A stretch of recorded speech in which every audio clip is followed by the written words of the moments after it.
Process കോസ്റ്റിങ്ങിൽ നമ്മൾ എനിക്ക് തോന്നുന്നു 2 പ്രോബ്ലം ചെയ്തിട്ടുണ്ട് അല്ലേ?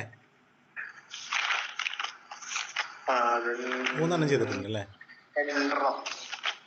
2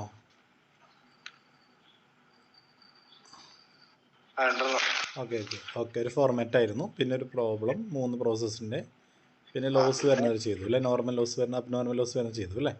ഓക്കെ, ഇനി നമുക്ക് എസ്എ ക്വസ്റ്റ്യൻ നമുക്ക് ചെയ്യാം. ഒരു 10 മാർക്കിനൊക്കെ വരാൻ ചാൻസ് ഉള്ളൊരു ടൈപ്പ് ക്വസ്റ്റ്യൻ ചെയ്യാം കേട്ടോ. Product X is obtained after it passes through 3 distinct process.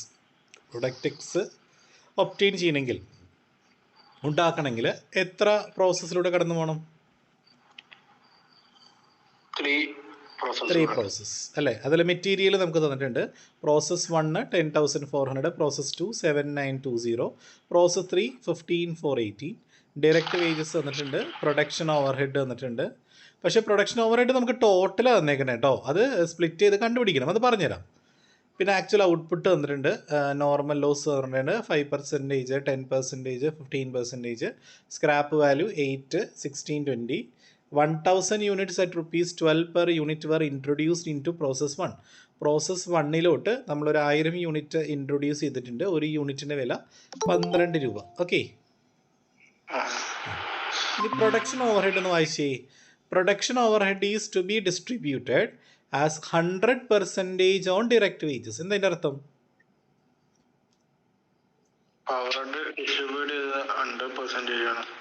അതായത് പ്രൊഡക്ഷൻ ഓവർ ഹെഡ് മൊത്തം 36,000 ആണ്, ഡയറക്റ്റ് വേജസ് മൊത്തം എത്രയാ? ടോട്ടൽ എത്രയാ? 36,000 അല്ലേ? ഇവിടെ പറഞ്ഞേക്കണേ വേജസിന്റെ എമൗണ്ട് എത്രയാണോ ആ സെയിം തന്നെയാണ് പ്രൊഡക്ഷൻ ഓവർ ഹെഡ്. അപ്പൊ പ്രോസസ് 1 ഡയറക്റ്റ് വേജസ് എത്രയാ? 8,000. അപ്പോൾ പ്രൊഡക്ഷൻ ഓവർ ഹെഡും എന്ത് തന്നെയായിരിക്കും? 8,000. കാരണം മറ്റേത് 100% പറയണം. അപ്പോൾ അത് എത്രയാണോ അത് തന്നെയായിരിക്കും. ഇനി പ്രോസസ് 2 ഡയറക്റ്റ് വേജസ് എത്രയാ? 12,000. അപ്പോൾ 12,000 തന്നെയായിരിക്കും പ്രൊഡക്ഷൻ ഓവർ ഹെഡും. അടുത്തത് പ്രോസസ് 3 16,000, അത് തന്നെയായിരിക്കും പ്രൊഡക്ഷൻ ഓവർ ഹെഡും. ക്ലിയർ ആയോ? ഓക്കെ അല്ലേ?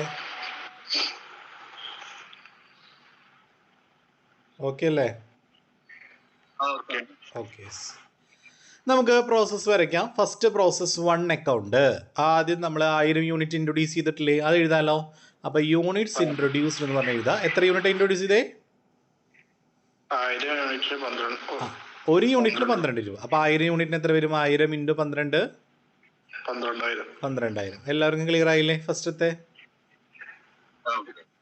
ഇനി നമ്മുടെ എക്സ്പെൻസുകൾ എഴുതാം. പ്രോസസ് 1 ഏതൊക്കെ എക്സ്പെൻസ്? മെറ്റീരിയൽ ഉണ്ട് 10,400, ഡയറക്റ്റ് വേജസ് 8,000, പ്രൊഡക്ഷൻ ഓവർ ഹെഡും 8,000. ഇത്രയും കാര്യങ്ങൾ ക്ലിയർ ആണോ? ഓക്കെ, ഇനി നോർമൽ ലോസ് പറയുന്നുണ്ട്. നോർമൽ ലോസ് എത്ര പെർസെൻറ്റേജാ?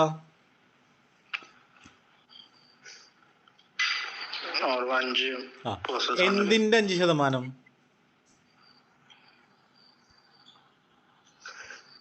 എന്തിൻ്റെ 5%?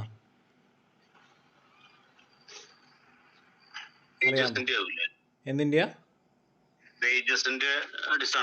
അല്ല, എപ്പോഴും ഇൻട്രൊഡ്യൂസ് ചെയ്ത മെറ്റീരിയൽ എത്രയാണോ അതിൻ്റെ ആയിരിക്കും എന്ത് വരിക? 5%. നീ വരച്ചത് കണ്ടോ? ഇപ്പോൾ കാണുന്നില്ലേ? അപ്പോൾ ഇവിടെ പ്രോസസ് 1 എത്ര ഇൻട്രൊഡ്യൂസ് ചെയ്തേക്കണേ? 1,000. അപ്പോൾ 1,000 5%, 1,000 × 5/100 എത്ര വരും? എത്രയാ? 50. ഇനി ഈ നോർമൽ ലോസ് വിൽക്കുന്നത് എന്ത് വാല്യൂവിലാണ്? സ്ക്രാപ്പ് എത്രയാ? 8 അല്ലേ? അപ്പോൾ 50 × 8 എത്ര വരും? 50 × 8 എത്ര വരും?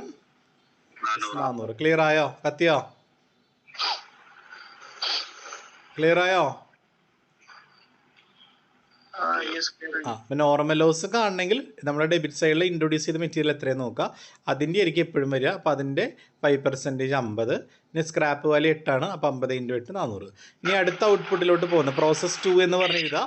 എത്ര യൂണിറ്റ് നമ്മുടെ ആക്ച്വൽ ഔട്ട്പുട്ട്? എത്ര ആക്ച്വൽ ഔട്ട്പുട്ട്? എത്രയാ? 950 എത്രയാണ്? 950 എഴുതാം. ടാലി ആവും നോക്കുക. രണ്ട് സൈഡ് കൂട്ടി നോക്കി ഈക്വൽ ആവുന്നില്ലേ? 950 + 50 എത്ര വരും? 1000 1000 അല്ലേ? അപ്പോൾ ഇവിടെ 1000 വന്നു. ഡെബിറ്റ് സൈഡിലെ എമൗണ്ട് എല്ലാം കൂടി കൂട്ടുമ്പോൾ നമുക്ക് 38,400 കിട്ടി. ഈ 38,400 400 കുറച്ചാൽ 38,000 ബാലൻസ് കിട്ടും. ക്ലിയർ ആയോ പ്രോസസ് 1 അക്കൗണ്ട്? ഇനി പ്രോസസ് 2 അക്കൗണ്ട് വരയ്ക്കാം. പ്രോസസ് 2 അക്കൗണ്ടിലോട്ട് നമ്മൾ ആദ്യം എഴുതേണ്ടത് എന്താ?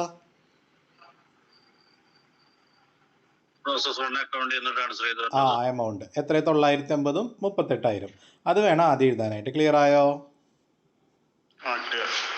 ഇനി നമ്മുടെ പ്രോസസ് 2 വരുന്ന ഐറ്റംസ് പറഞ്ഞേ. മെറ്റീരിയൽ 7,920, ഡയറക്റ്റ് വേജസ് 12,000, പ്രൊഡക്ഷൻ ഓവർഹെഡും 12,000. ഇത്രയും കാര്യങ്ങൾ ക്ലിയർ ആയോ? മെറ്റീരിയൽസ് 7,920, ഡയറക്റ്റ് വേജസ് 12,000, പ്രൊഡക്ഷൻ ഓവർഹെഡും 12,000. ക്ലിയർ ആയോ? ഇനി നോർമൽ ലോസ് എത്ര പെർസെൻറ്റേജാ? 10%. എന്തിൻ്റെ 10%?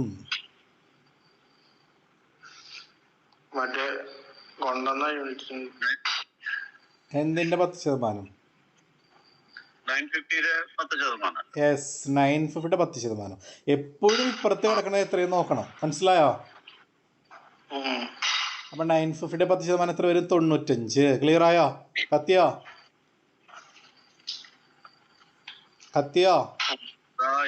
അപ്പം 950 10% 95. സ്ക്രാപ്പ് വാല്യൂ എത്രയാ? 16 രൂപ. അപ്പം 95 × 16 എത്ര വരും? 95 × 16 കാൽക്കുലേറ്ററിൽ നോക്കി.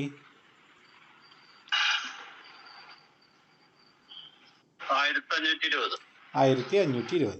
ഇനി നമുക്ക് അടുത്ത പ്രോസസ്സിലേക്ക് പോകുന്ന ഔട്ട്പുട്ട് നോക്കാം. ആക്ച്വൽ ഔട്ട്പുട്ട് 840 അല്ലേ? ആക്ച്വൽ ഔട്ട്പുട്ട് എത്ര യൂണിറ്റാ? എത്ര യൂണിറ്റാ? അത് നമ്മൾ പ്രോസസ് 3 എന്ന് പറഞ്ഞത് 840. ടോട്ടൽ ചെയ്ത് നോക്കുക. രണ്ട് സൈഡ് ടോട്ടൽ ചെയ്തപ്പോഴേ ഡെബിറ്റിൽ നമുക്ക് 950 വന്നു. ക്രെഡിറ്റിൽ ആകെ 840 95 കൂടി ഒന്ന് കൂട്ടി. 840 + 95 935 പറഞ്ഞേ.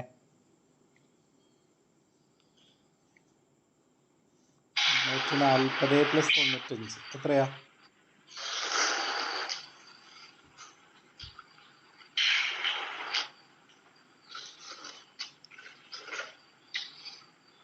എത്രയാ?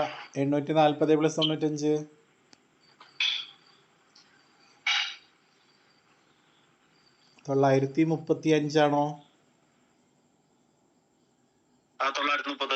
അപ്പൊ എത്ര കുറവുണ്ട്? നമുക്ക് 950 വരണ്ടേ?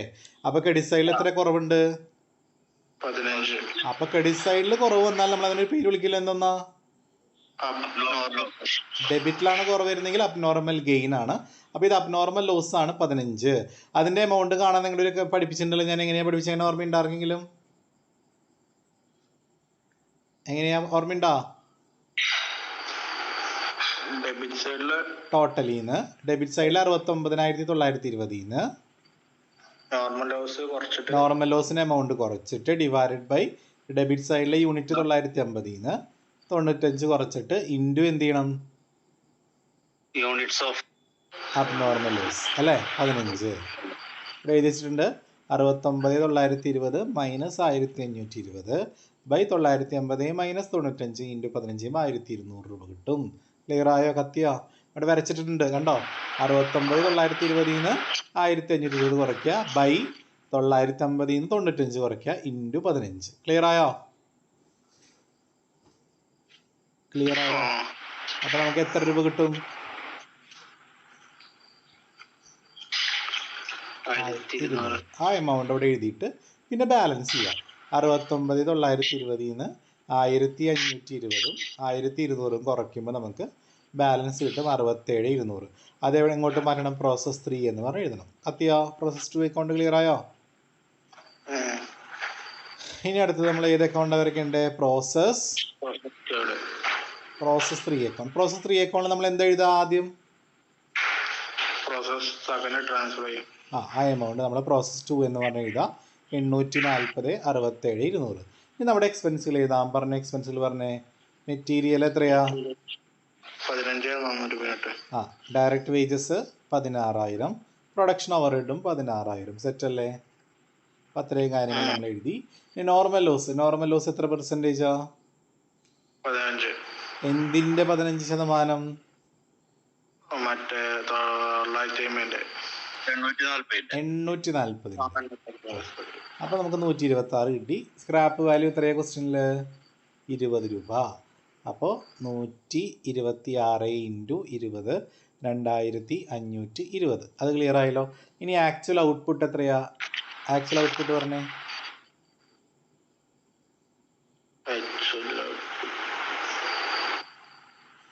750. ലാസ്റ്റ് പ്രോസസ്സ് ആയതുകൊണ്ട് നമ്മൾ എന്തെന്ന് പറയുക എഴുതണം? ഫിനിഷ്ഡ് സ്റ്റോക്ക് എന്ന് പറയുന്നത് 750 എഴുതാം. ഈ ടോട്ടൽ ചെയ്തപ്പോൾ ക്രെഡിറ്റ് സൈഡിൽ 750 126 ഉണ്ട് അല്ലേ? അപ്പോൾ എത്രയായി? 876 ഡെബിറ്റിലാകെ 840 ഉള്ളൂ. അപ്പോൾ ഏതാ വലുത്? 876. ആ, അപ്പോൾ എവിടെ കുറവ് വന്നേക്കണേ? അല്ലല്ല, ക്രെഡിറ്റിൽ 876 ഉണ്ട്, 750 126. ഡെബിറ്റിൽ 840 ഉള്ളൂ. അപ്പോൾ ഡെബിറ്റിൽ കുറവെന്നാൽ അതിനെന്താ പറയാ? Abnormal gain. അപ്പോൾ 36 യൂണിറ്റ് ആണ് കുറവ് വന്നേക്കണേ. 36 എഴുതി. ഇനി എമൗണ്ട് എങ്ങനെ കാണാം? ഇതേപോലെ തന്നെ എമൗണ്ട് കാണാം കേട്ടോ. ആദ്യം ഡെബിറ്റിലെ എമൗണ്ട് എല്ലാം കൂടി കൂട്ടുക. അപ്പോൾ 67,200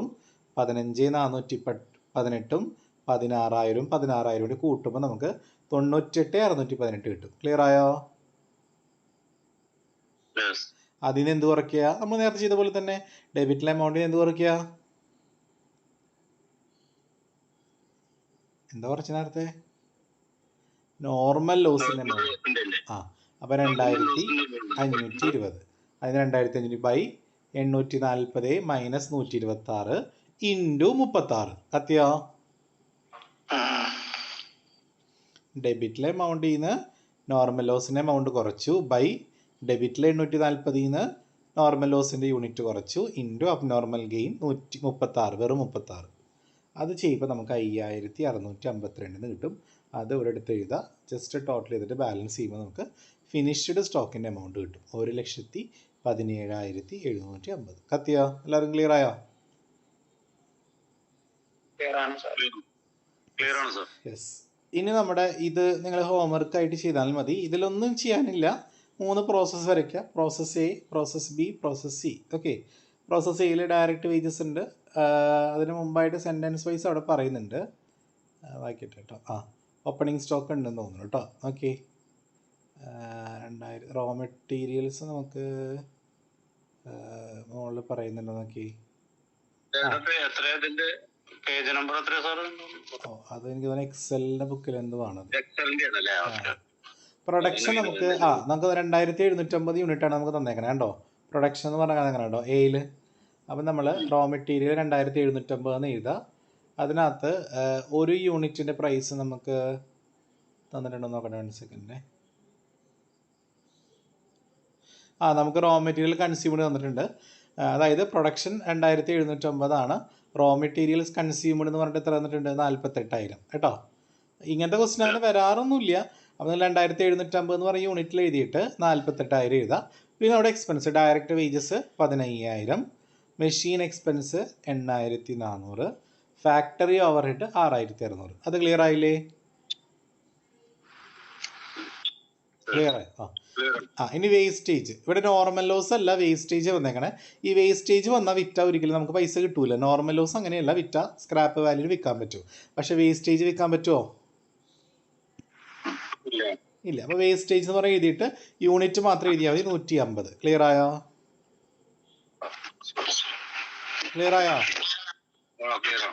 ജസ്റ്റ് ബാലൻസ് ചെയ്യുക. അപ്പോൾ നമുക്ക് 2,600 78,000 കിട്ടും. അപ്പോൾ നിങ്ങൾ എന്ത് ചെയ്യണമെന്ന് അറിയോ? അവിടെ നിങ്ങൾ ആ എമൗണ്ടിനെ 2,600 വെച്ച് ഡിവൈഡ് ചെയ്തിട്ട് ഒരു യൂണിറ്റിൻ്റെ വില കാണണം. അപ്പോൾ 78,000 ബൈ 2,600 ചെയ്യുമ്പോൾ നമുക്ക് എന്ത് കിട്ടും? 30 രൂപ എന്ന് കിട്ടും. ജസ്റ്റ് അവിടെ എഴുതി വയ്ക്കുക. മനസ്സിലായോ?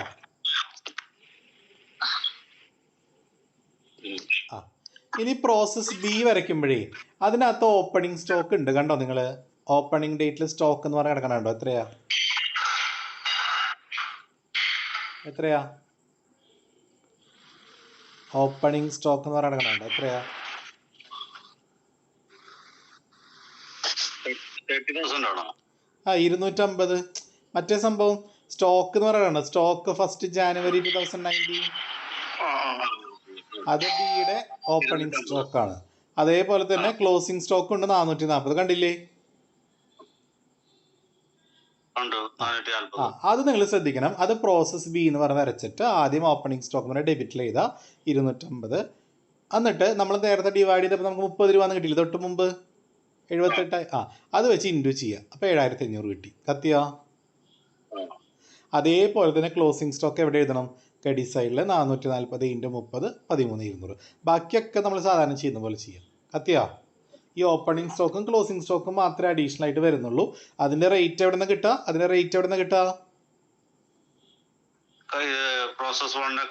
തൊട്ട് മുമ്പത്തെ പ്രോസസ്സിൻ്റെ കിട്ടിയ ബാലൻസ് ഡിവൈഡ് ചെയ്താൽ മതി. ഇനി പ്രോസസ് 3ൻ്റെ എങ്ങനെ കിട്ടുക? സിയുടെ ഈ ഓപ്പണിംഗ് സ്റ്റോക്കും ക്ലോസിംഗ് സ്റ്റോക്കും കണ്ടിട്ടുണ്ടെങ്കിൽ എന്ത് ചെയ്യണം? പ്രോസസ് ബിയുടെ ഇതുപോലെ തന്നെ ഡിവൈഡ് ചെയ്യണം. മനസ്സിലായോ? യൂണിറ്റ് വെച്ച് ഡിവൈഡ് ചെയ്യുമ്പോൾ നമുക്ക് 54 രൂപ കിട്ടും. അത് വെച്ചിട്ട് വേണം അവിടെ ഇൻഡ്യൂ ചെയ്യാൻ ഓപ്പണിംഗ് സ്റ്റോക്കും ക്ലോസിംഗ് സ്റ്റോക്കും. ക്ലിയർ ആയോ? കത്തിയോ? അപ്പൊ അങ്ങനെ വരുമ്പോ നമ്മള് ഈ പ്രോസസ് 1 രണ്ടാമത് എഴുതാൻ പാടുള്ളൂ അല്ലെ? അതന്നെ. യെസ്. അതെല്ലാം കഴിഞ്ഞിട്ട് ഓപ്പണിങ്ങും ക്ലോസിംഗ് എഴുതാം. ആദ്യം സ്റ്റാർട്ടിങ്ങും എൻഡിങ്ങും. മനസ്സിലായോ? അപ്പൊ ഇങ്ങനത്തെ ക്വസ്റ്റ്യൻ മേ ബി വരാം. അതുകൊണ്ടാണ് ഞാൻ ഇതുകൂടി പറഞ്ഞു തന്നത് കേട്ടോ, ഓപ്പണിംഗ് സ്റ്റോക്കിൻ്റെ ക്ലോസിംഗ് സ്റ്റോക്കിൻ്റെ. അപ്പോൾ അതും കൂടി ഒന്ന് വർക്കൗട്ട് ചെയ്തോളൂ എല്ലാവരും. അപ്പോൾ ഈ ചാപ്റ്ററിൽ ഇത്രയും പഠിക്കാനായിട്ടുള്ളൂ. ഡിഫിക്കൽട്ട് ആയിട്ടുള്ള ക്വസ്റ്റ്യൻ ആണിത് കേട്ടോ. പറഞ്ഞോളൂ. ഇതിന്റെ റെക്കോർഡഡ് വീഡിയോ അയക്കൂലേ? ഇട്ടേരാ. കഴിഞ്ഞ ക്ലാസ്സിന്റേതാ? കോസ്റ്റ് അക്കൗണ്ടിങ് എല്ലാം ഇട്ടിട്ടുണ്ടല്ലോ. കഴിഞ്ഞ ക്ലാസ്സിന്റേത് ഇല്ലല്ലോ. QTL ഉണ്ടായിരുന്ന കുട്ടിയാണോ? അല്ലല്ല. കോസ്റ്റ് അക്കൗണ്ടിങ് ഇട്ടിട്ടുണ്ടല്ലോ. ഇതിന് മുമ്പത്തെ ക്വസ്റ്റ്യൻ ഇട്ടിട്ടില്ലേ?